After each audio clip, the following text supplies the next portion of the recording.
Hey, êtes-vous comme moi, puis vous avez trippé sur Shrek, puis Kung Fu Panda, peut-être même Turbo. Quand j'étais jeune, j'avais tellement aimé ce petit film-là. Êtes-vous comme moi, vous avez trippé sur une couple de petits films d'animation de DreamWorks quand vous étiez jeune? Si c'est le cas, restez accrochés parce qu'on va aller faire un petit tour du propriétaire. Tout à l'heure, on va aller voir ce que les gens trippaient dans le passé, ce que les gens trippent dans le présent, puis on va regarder un peu de perspective pour le futur, en plus de survoler nos prix, etc. Donc, bien entendu, avant de plonger dans le vif du sujet, j'ai absolument besoin que vous fassiez le smash sur le subscribe button, qui est le bouton d'inscription à la chaîne sous la vidéo, parce que si vous avez l'intention d'augmenter votre perspective, la valeur de votre vie, mais je fais littéralement des dizaines de vidéos sur le sujet par semaine.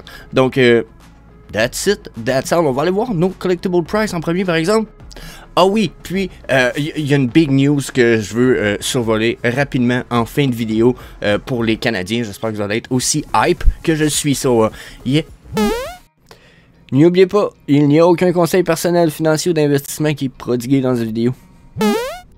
Donc, collectible price, on voit, j'ai déjà setupé les mouvements de prix. Donc, déjà en rise, en montée de prix, en bas de page 1, on voit qu'on a 17% de montée de prix en bas de page 1, 11% de montée de prix en bas de page 2 et 8% de montée de prix en page 3. Si on compare aux descentes de prix en bas de page 1, 2 et 3, on voit qu'on est sur une montée des prix, là, vous voyez, ici. Donc, juste là. Donc, on est plus sur une rise de price, donc on a probablement des petites occasions, peut-être de flipping un petit peu, mais avant d'aller voir ceci, on regarde si on a des opportunités de descente de prix, des trucs peut-être qui auraient touché le all-time low. Donc, bon, déjà, Deadpool, si Insight, on risque d'avoir potentiellement une rise de price en 2023 éventuellement. D'après moi, en 2023, on va avoir des rise de price, des vagues dans nos prix sur Vivi et dans le crypto market, etc. C'est sûr que ça dépend beaucoup de la récession, mais dans certaines rises, d'après moi, on va voir Deadpool monter avec aussi le film qui sort éventuellement. Donc, super news. Ensuite, on a-tu Flash McQueen qui descend à 32, c'est quand même bien. Chip and Dale à 100, qui est son all-time low, c'est quand même très bien. C'est un ultra rare. Il n'y a pas beaucoup de versions, je me rappelle bien. Lui, 6300. C'est pas beaucoup pour la version, mais je vous suggère d'autres pièces bien avant d'aller chercher celle-là, par contre. Marty's Overboard 42, ok, pas sur all-time low, mais c'est pas mauvais. On a-tu Lucky à 199, mais ça fait partie des grills, ça. Il y a 999 éditions, donc pour ceux qui se rappellent, ça rentre dans la charte des grills. Bon, mon chat qui fait de la course, donc on mettrait probablement ça ici, tiers 7 avec une popularité de moindre à basse. Mais après, je ne connais pas beaucoup la popularité de cet artiste-là, mais quand même super cool. Ghostbuster logo, ok. Les Mariachi, ben, sont même pas sold out. La No Time to Die, Aston Martin, malgré le fait que est pas interactive, etc., c'est une crise de belle pièce à avoir. 110 gems, là, pour vrai, la gang, très très belle pièce à avoir. Le DeLorean ici à 15 gems, qui est la 1/6 interactive, donc c'est un char téléguidé pour le V-Reverse, etc., donc je pense que c'est cool. Perso, je trouve ça vraiment cool. Surtout au prix cadet, c'est n'importe quoi. Donc, on a-tu d'autres choses de même? Le Government Knight ici à 24, c'est sûr que bon, hein, c'est une pièce rare pour un des derniers sets qui est sorti pour les Creatures of Jim Henson, qui vient du film Labyrinthe, qui est un film de ma jeunesse. Yeah. Sinon, il y a comme pas des super opportunities. Tu sais, Thor, c'est un secret, c'est un first appearance. Ça pourrait valoir la peine, Thor. Il est animated. Il fait l'éclair. Donc, ouais. Thor, ça pourrait être cool. Thor pourrait être une belle opportunité. Hawkgirl. Aussi, je pense que Hawkgirl, c'est un bon deal. Son all-time low, t'es à quoi? 29, là, on est à 30. Donc, un des plus beaux deals aussi, je pense, de la journée. On va aller voir le all-time low. Voir si on a des petites affaires peut-être plus intéressantes. Puis après, on va aller voir si on a des flipping opportunities aussi qui ont déjà fait une couple de temps qu'on suggère des pièces. Donc ça, ok. Les Blackman, c'est des Season 1 et 2. Donc j'investirais mon argent ailleurs. Au lieu de mettre 27 puis 130 gemmes, là, j'y mettrais bien ailleurs. Même chose pour le Alligator Loki.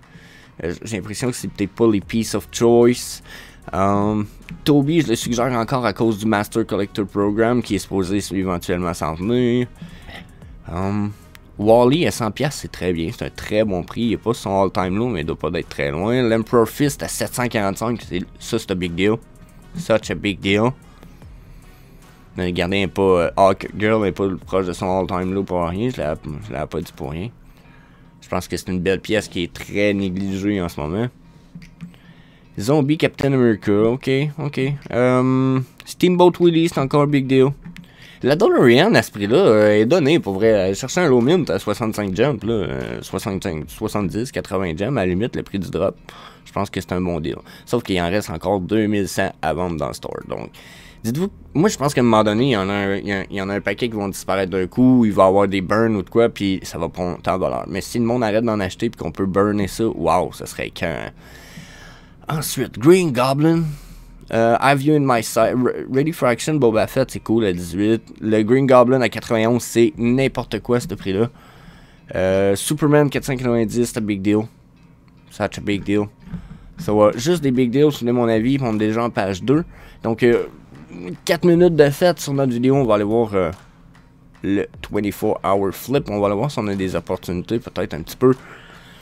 Qu'on peut avoir bougé, là. 58% pour le Back into the Future. Inked Story, il a gagné 100$. Ça peut être un beau flip. Pour ceux qui en a qui avaient acheté ça pour flipper quand il a descendu à 200, je l'avais pas suggéré, mais ça peut être un beau flip. Sinon, de 5, 12, 13$, ouais. C'est pas des. C'est des petites pièces qui ont gagné à date. Là. On n'a pas des grosses pièces qui ont monté en prix, là. Checkez ça. On a beau avoir des 21%, là, le Hype Bao, il a monté juste de 20$. C'est ma deuxième pièce qui a monté le plus en valeur à date. Donc, vous voyez, ça c'est une chose que j'aime faire un peu dernièrement, c'est que ça nous permet d'évaluer c'est quoi les pièces qui ont monté. Puis ce sont toutes des petites pièces qui ont monté de valeur. Donc, ça veut dire que cette rise de price là, pour moi, cette montée de prix là, pour moi, est très volatile. Ça vaut rien. Dans la mesure où je regardais là, 19-36$ de prix sur Starfire, tu sais. Mais c'est quasiment le prix de pourcentage, ça va vous coûter en frais pour la flipper à ce prix-là. Donc, je suis très très mitigé, je toucherais pas à ça. J'achèterais probablement des pièces comme Mysterio, Coca-Cola, par exemple, malgré le fait qu'ils sont montés en prix. Tu sais, quand ils étaient à 69 ou à 79, ça reste un esti de bon prix pour la canne. Regardez, 2$, 2$, 9$, 4$. C'est pas des montées de prix, ça. Ça, c'est pas des montées de prix. Ça, c'est juste un marché qui respire tranquillement, pas vite, puis pas très fort. Donc, si vous voulez mon avis, là, on n'a pas de pièces qui ont gagné en valeur pour la peine. Nulle part. Donc, stressez-vous pas que cette montée de prix-là qu'on voit présentement, 59$ ici, le Givenchy, tu sais. Au contraire, continuez, c'est le temps d'accumuler. C'est une montée de prix de quelques dollars pour la plupart des pièces qui ont monté de prix. Donc, ça vaut rien. Ça vaut absolument rien. Donc, c'est le temps de parler de perspective. Vous savez, c'est un de mes mots préférés. Positivité, perspective, puis persévérance. Donc, quand on regarde DreamWorks. Donc là, il y en a qui sont probablement plus dans ma catégorie d'âge. Ants, probablement que vous connaissez ça. Ça s'appelait Fourmise, je crois en français. Shrek. Probablement même Spirit. Ma soeur, elle a connu Spirit. Je me rappelle ma petite soeur qui écoutait Spirit. Ok, ma soeur a 4 ans de moins que moi. Donc elle a 31 en ce moment. Ok. Run Chicken, c'était quand même très drôle, Run Chicken. Pour un petit film, je l'avais écouté, c'était cool. Comme je vous disais, on tombe dans des Shark Tale. On tombe dans des comics un peu. Yeah. Puis là, ben, DreamWorks, c'est comme officiel. On va avoir de plus en plus de DreamWorks sur Vivi. À cause du DeLorean Drop qu'on a eu. C'est comme officiel. Donc là, si on a du DreamWorks, parce que là, il y en a qui vont dire de quoi on a DreamWorks. Oh, oui, on a Universal Studios / DreamWorks Creation / on va avoir du stuff probablement qui nous vient du vieux stuff. Ok? C'est correct. Puis il y en a qui vont dire, ok, mais là, Jess, on va-tu avoir genre Kung Fu Panda, puis comment entraîner un dragon, puis je pense que c'est possible qu'on ait éventuellement les grosses propriétés intellectuelles. Sauf que j'ai l'impression qu'il va falloir prendre en perspective que notre génération est dépassée un petit peu dans la mesure que si je tombe ici, là, à partir de ce niveau-là, Kung Fu Panda, à partir de Kung Fu Panda, moi j'avais arrêté un peu de suivre DreamWorks. Même que Imagine, Comment entraîner le dragon, c'est un très bon film, j'ai aimé, mais on dirait que j'ai comme pas connu plus. Puis là, ben, on parle de Shrek ici, je connais. Là, Megamind, ok, Kung Fu Panda 2, ouais. Megamind, ça me dit rien, 2010. Puss in Boots, j'étais comme, ah oui, c'est vrai, ils ont fait un film, mais je me rappelle même pas de l'avoir écouté. Fait que là, j'étais un peu comme, oh merde, ok, puis pourtant, c'est un des caractères que j'aimais bien. Là, je continue, on est comme Madagascar 3, j'ai jamais écouté ça, Madagascar, genre, what the fuck. Là, la Rise des Gardiens avec Sam Frost. Ah oui, là, j'ai connu le film était cool, belle perspective un peu différente, j'étais comme, yeah, c'est bien. The Croods, what the fuck. Turbo, très bon film, j'ai bien aimé, mais là, aussitôt qu'on commence à monter, là, moi j'ai pas écouté ça, ces affaires-là, ok? Puis là, le pourquoi je vous dis, moi j'ai pas écouté ça, ces affaires-là, puis je pense que c'est important d'en parler, c'est que je pense qu'ils vont pas juste nous donner des vieilles propriétés intellectuelles qu'on connaît, dans la mesure où je pense que certains vont venir. Shrek, on s'en passera pas, on est même supposé avoir un film de Shrek l'année prochaine, le 5, qui reprend tous les personnages principaux de base du premier film. Ou presque. Donc, jusqu'à un certain point, cool. Sauf que là, moi, j'ai une petite fille de 12 ans ici. Puis j'ai dit, hey, on va survoler les films ensemble. Dis-moi donc quels sont les films qui t'ont marqué. OK? On a commencé comme ça, puis elle a commencé à me dire, ben, Shrek. Donc, tout ça ici, à part Shrek, puis là, ben, elle avait pas besoin de me redire Shrek. Toutes les Shrek, elle les a aimés. OK? Mais quand je continue ici, Madagascar, ça, elle a connu ça. Shark Tale, oh, un petit peu moins. Ok, elle me l'a pas pointé. Donc, on a Shark Tale. Si on continue, elle disait B. Elle a dit Kung Fu Panda. Puis là, elle a dit un peu ça ici, parce que bon, ça a passé, c'était dans son temps, mais elle l'a pas nécessairement écouté. Elle a parlé de le chaboté ici. J'ai dit, ah ouais, le chaboté, hein, hein. Elle a dit, ah ouais. Puis, elle continue, elle aussi, avec les gardiens. Puis, Turbo, elle a même dit, ah oui, Turbo, je me rappelle de ça. J'étais comme, ok, fait que là, ça c'est comme des catégories de films qui, selon moi, fitaient pas intergénérationnel, mais multigénérationnel. Ok, parce qu'on a 22 ans de différence, mon Pierre. Donc là, quand on continue à monter, elle m'a dit des affaires que moi, hein? What the fuck? OK? Déjà, les Croods, elle m'a dit, oh, ouais, c'est quoi les Croods? OK, je sais pas, moi, je sais même pas c'est quoi les Croods. Elle m'a dit, Home. Ça, c'est quoi qui l'a marqué? J'étais comme, ah, ouais. Je sais même pas c'est quoi ce film-là non plus. Puis si on continue, elle m'a dit, genre, ben, Baby Boss. Ça, je l'ai vu écouter ça une couple de fois. Ça en était presque fatigant quand il était plus jeune. Mais elle m'a parlé, genre, de Captain Underpants, qui est Captain Bobette. Là, j'étais comme, quoi? Fait que, je pense que, puis je peux continuer, elle a dit Abominable, que j'avoue qu'il est un très bon film, j'ai apprécié, je l'ai écouté, puis j'étais comme wow, c'est un bon film. Mais ça me donne la perspective qu'on va avoir probablement certaines propriétés intellectuelles, éventuellement, qu'on n'est peut-être pas prêt à avoir, les Croods. Je pense que c'est quelque chose qu'on n'est peut-être pas nécessairement prêt, parce que nous, en tout cas, moi je pense, quand je dis nous, je parle 30 ans et plus, peut-être même 25 et plus, ok? Je pense que c'est comme pas dans nos générations, ou un peu moins, les Croods ou Home. Genre, je pense que ça pourrait être une très belle perspective de quelque chose qu'on va voir. Baby Boss, ça a été très populaire, Baby Boss. Là, il montre un film ici, mais il me semble qu'il y a eu même une série ou des trucs avec Baby Boss. Troll, peut-être même aussi, là, je pense. Elle m'en a pas parlé, donc c'est sûr que c'est une enfant, mais la perspective est intéressante. Je serais pas surpris qu'on soit capable d'avoir Captain Bobette, là. OK? Et ils pourraient nous mettre pas mal n'importe quoi ce qu'ils veulent survivre, surtout s'ils veulent être capables de toucher du monde. Captain Bobette a juste 5 ans. OK? Donc, jusqu'à un certain point, je trouvais que la perspective était intéressante. Bon, à Star. Puis regardez, ouais, Baby Boss, regardez, il y en a eu un autre ici. Là. OK? Puis Spirit. Là, d'après moi, c'est des séries, ça. Des séries télé, je suis pas sûr, là. Celle-là, non. Mais, ou peut-être Available sur demande, genre sur Disney Plus ou des trucs de même. Sur Netflix. Donc, jusqu'à un certain point, je pense qu'il faut être capable d'avoir une perspective de dire ce qu'on va avoir va peut-être être plus multigénérationnel que les vieilles générations pour ce qui est de DreamWorks. Par contre, je pense qu'on a des choses assez intéressantes qu'on peut garder aussi en perspective. C'est que 2023, fin 2022 commence quand même avec Puss in Boots, qui est le chaboté. Ok, là, il est en anglais ici, là, je sais pas si je peux le tourner en français à quelque part, puis je vous avoue, ça me dérange pas bien qu'il soit en anglais. Donc, ça, jusqu'à un certain point, j'avoue que je serais très hype d'avoir le chaboté en NFT sur Vivi. Là, en plus, il sort avec une histoire où là, il se fait une copine. Dans le trailer que j'ai écouté, vous allez voir, c'est... ben, je vais pas vous allez voir, je vais pas vous montrer, mais c'est intéressant parce que un chat a 9 vies. Puis, lui, se trouve à avoir scrappé 8 des 9. Puis là, il vient de s'en rendre compte. Fait qu'il faut qu'il fasse très attention pour pas mourir. Donc, ils ont l'air d'y avoir mis un peu le paquet pour l'animation puis tout. Donc, je trouve ça cool. Pour vrai, j'ai le feeling que ça pourrait très bien être le prochain DreamWorks qu'on va avoir cette année. Par contre, je pense que j'étire la sauce un petit peu. J'aimerais ça, c'est ma spéculation, c'est qu'on est supposé avoir du Chaboté qui s'en vient en 2022, début 2023, justement parce que le film sort en décembre. Je me dis, ça pourrait être super huge, qui nous drop de quoi. Encore une fois, c'est DreamWorks, c'est pas comme si tu sais, ils viennent de le dire, Vivi, hier et avant-hier. Ok, je vais vous le montrer pour ça.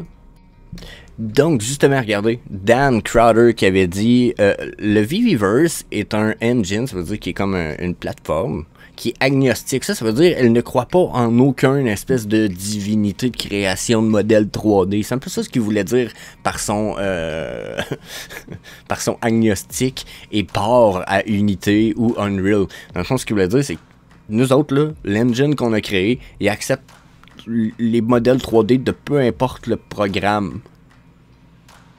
Que ce soit Unreal, Unity, peu importe. On accepte tout. Puis, jusqu'à un certain moment, je l'ai traduit un peu. Ça veut dire que le Viviverse va être interopérable. Question de... autant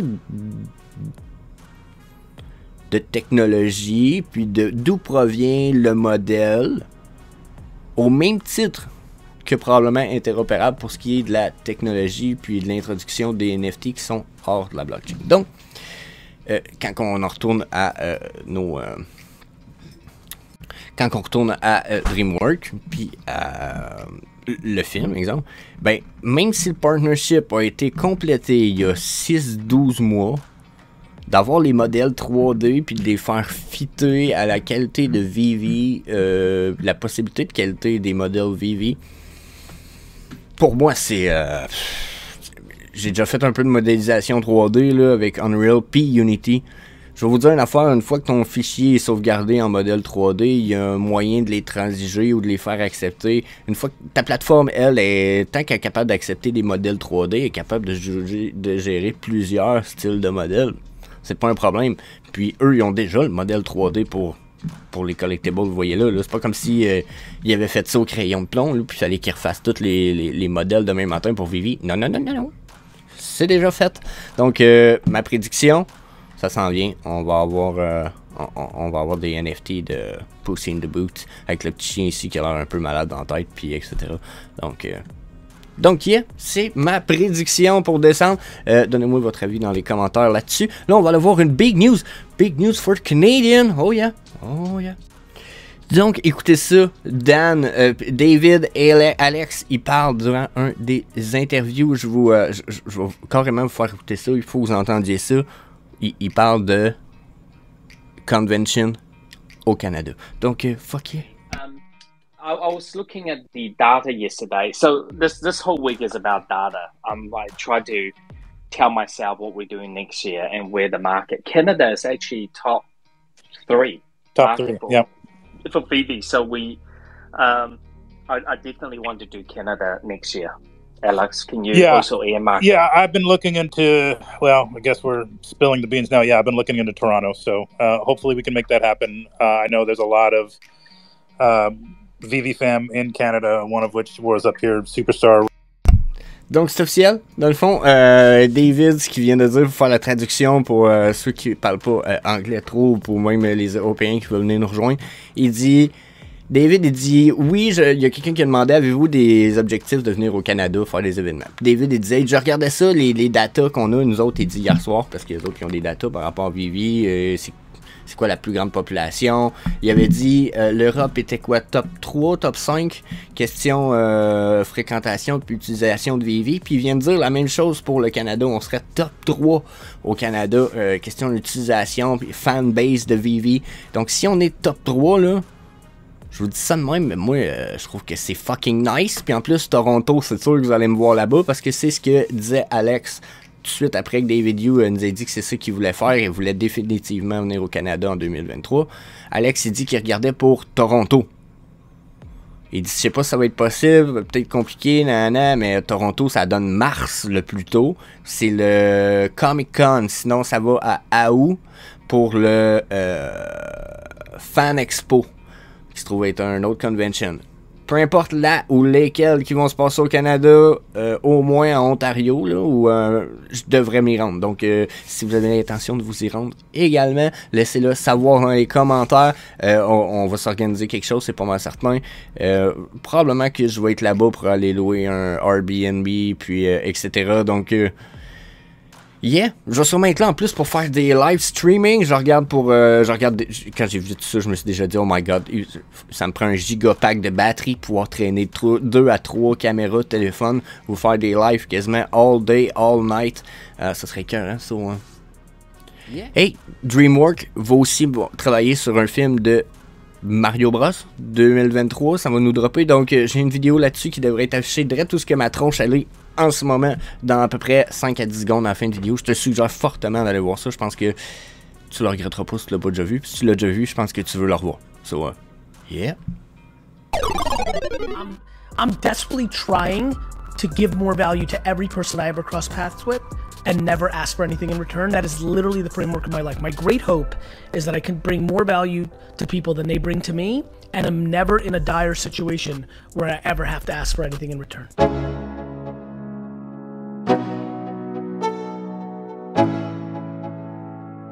Let's go.